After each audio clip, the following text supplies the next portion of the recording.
नाही नाही, ते म्हणले, मी नाही बोललो. मी आतापर्यंत कधी बोलवत नाहीये कोणाला, कारण ते मंत्री नाहीयेत किंवा ते कुठल्याच पदावरती मुख्य सरकारच्या नाहीयेत.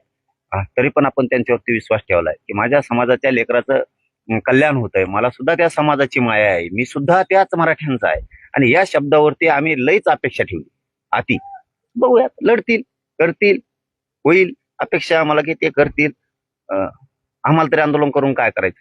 आता समजा बोलवलं नसतं तर बांधव, राज्यात मी असेच गैरसमज आणि त्यांनी संभ्रम पसरला असता की आम्ही येतो म्हणतो तरी बोलवलं नाही, त्यांना राजकारणच करायचंय, तंट करायचे, आमकं करायचंय.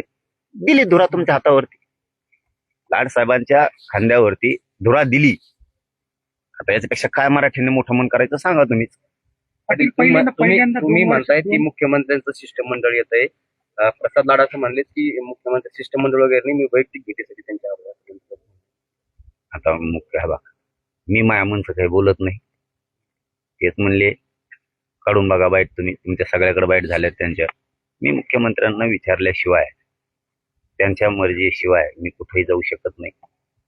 मी त्यांच्याशी दोन्ही उपमुख्यमंत्र्यांशी चर्चा करत.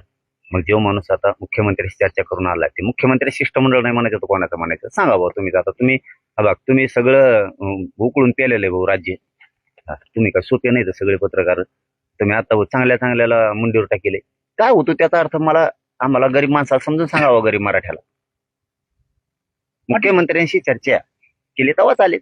आणि त्याला काय होतं, एकाच असं नाही दोघाच असं. मुख्यमंत्र्याचा माणूस आला म्हणजे मुख्यमंत्र्याचं शिष्टमंडळ झालं. आणि काय भ्यायचंय, आपली जर मुख्यमंत्र्यावर इतकी माया आहे, मराठ्यावर इतकी माया आहे, तर काय भ्यायचं. हो, मुख्यमंत्र्याचं शिष्टमंडळ काय त्यात वाईट आहे. बरं नाही तर नाही, हा कॅन्सल, काय त्याला एवढं. तुमचं म्हणणं आहे बोल, नाही मुख्यमंत्र्याचं नाही, कॅन्सल, द्या आरक्षण, जाऊ द्या.